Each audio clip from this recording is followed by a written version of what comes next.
بسم اللہ الرحمن الرحیم۔ السلام علیکم ورحمۃ اللہ وبرکاتہ۔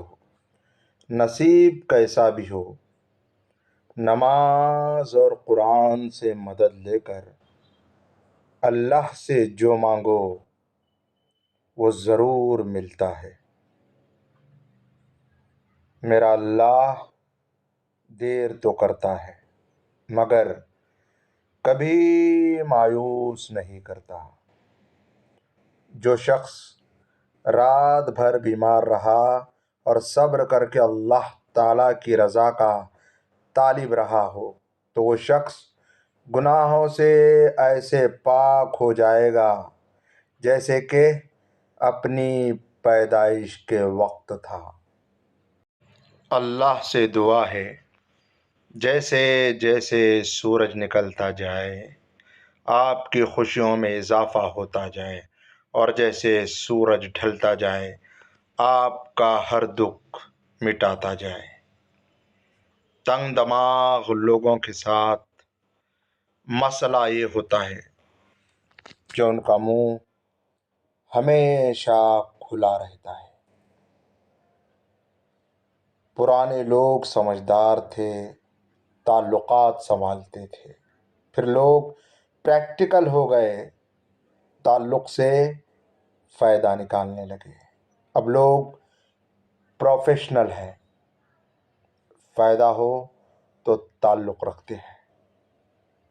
میں نے جب سے اپنا سب کچھ اللہ پر چھوڑا ہے تب سے کبھی بھی اس نے مجھے اکیلا نہیں چھوڑا۔ حضرت امیر المومنین امام علیہ السلام نے فرمایا، حسد کا پھل دنیا اور آخرت کی بدبختی ہے۔ بے شک جس کے لیے اللہ کی ذات کافی ہو اس کو کسی اور سہارے کی ضرورت نہیں۔ اچھے دن کے انتظار میں ساری عمر گزر جاتی ہے اور پھر پتہ چلتا ہے کہ جو گزر گئے وہی دن اچھے تھے۔ رسول اللہ صلی اللہ علیہ وسلم نے فرمایا، صبر تو وہی ہے جو صدمے کے شروع میں کیا جائے۔ وضو دنیا کا سب سے سستا اور بہترین سینیٹائزر ہے جو وائرس کے ساتھ ساتھ گناہوں کو بھی صاف کر دیتا ہے۔ جنہیں آپ کی تکلیف کا احساس نہ ہو انہیں اپنی تکلیف کا احساس دلانے کی بھی تکلیف نہیں کرنی چاہیے۔ صرف اللہ ہی ہے جس پر یقین رکھو تو اندھیروں میں بھی راستے نکل آتے ہیں۔ اگر کوئی حقیقت میں مر جائے تو رونے والا ایک ہجوم ہوتا ہے، لیکن اگر بندہ اپنے ہی اندر خود مر جائے تو میت بھی اس کی اور رونے والا بھی وہ تنہا۔ اکیلے ہونے کی سب سے اچھی بات یہ ہے جب آپ پریشان ہو، آپ اداس ہو، آپ کو سننے والا صرف آپ کا اللہ ہوتا ہے۔ لوگوں سے دھوکہ کھانے کے بعد بعض دفعہ تو انسان اتنا محتاط ہو جاتا ہے کہ اچھے لوگوں سے بھی ڈرنے لگتا ہے۔ دوسروں پر کیچڑ اچھالنے سے پہلے اتنا یاد رکھیں کہ آپ بھی انسان ہیں اور غلطیوں سے پاک نہیں۔ جو انسان دوسروں کو شک کی نگاہ سے دیکھتا ہے حقیقت میں وہ اپنے کردار کی برائیاں دوسروں میں تلاش کر رہا ہوتا ہے۔ کوشش کریں جہاں ہیں وہاں اچھا کردار، اچھا اخلاق اور خوبصورت یادیں چھوڑ جائیں۔ لوگوں کی خدمت کریں، لوگوں کے لیے آسانیاں پیدا کریں، کیونکہ آپ تو چلے جائیں گے مگر آپ کا کردار، آپ کا اخلاق، آپ کی خوبصورت یادیں باقی رہ جائیں گی۔ شروع کرنا تیرا کام ہے اور تکمیل کرنا اللہ کا کام ہے۔ زندگی ایک ایسی کتاب ہے جس کے ہر صفحے پر ہماری مرضی کہانی نہیں لکھی ہوتی، لیکن ہر صفحہ ہمیں پڑھنا ہی پڑتا ہے۔ کچھ رشتوں اور تعلقات سے اگر دور نہ ہو جائے تو وہ ڈوبتی کشتی کے اس بوجھ کی مانند ہو جاتے ہیں جو ہمیں بربادی کے سمندر میں ڈبو دیتے ہیں۔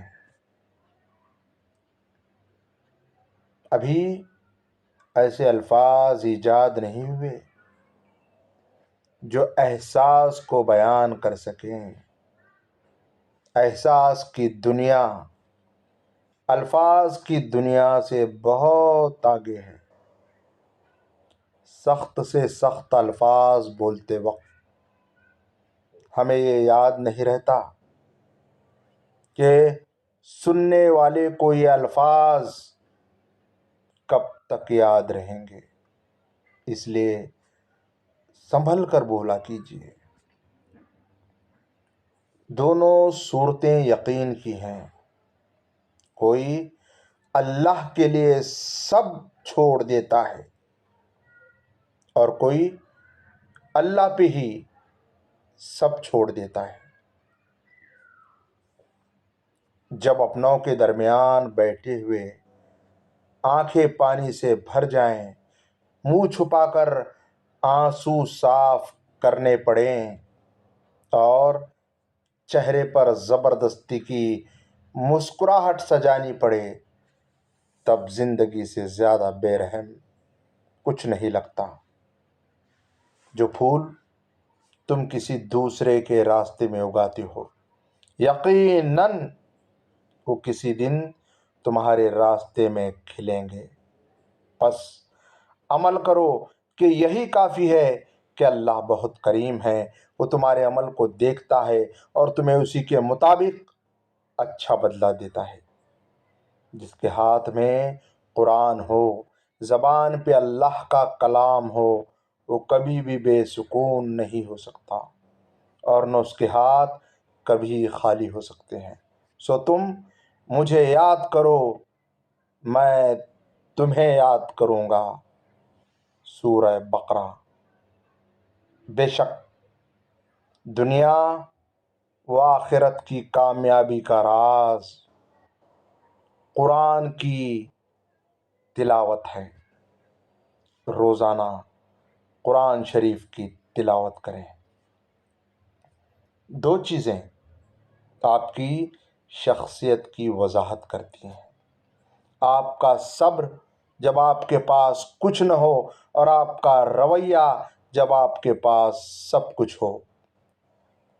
حضرت علی رضی اللہ تعالیٰ عنہ نے فرمایا، اگر زندگی کو خوبصورت بنانا ہے تو سہنا سیکھو، نظر انداز کرنا سیکھو، خاموش رہنا سیکھو اور اکیلے جینا سیکھو۔ مگر میں رات کے اندھیرے میں جا نماز بچھا کر بہت رویا کرتی تھی۔ تب میں ہاتھ پھیلا کر اس سے دعائیں مانگتی تھی، سکون مانگتی تھی، اور پھر میں اللہ سے باتیں کرنے لگی، مجھے سکون ملنے لگا۔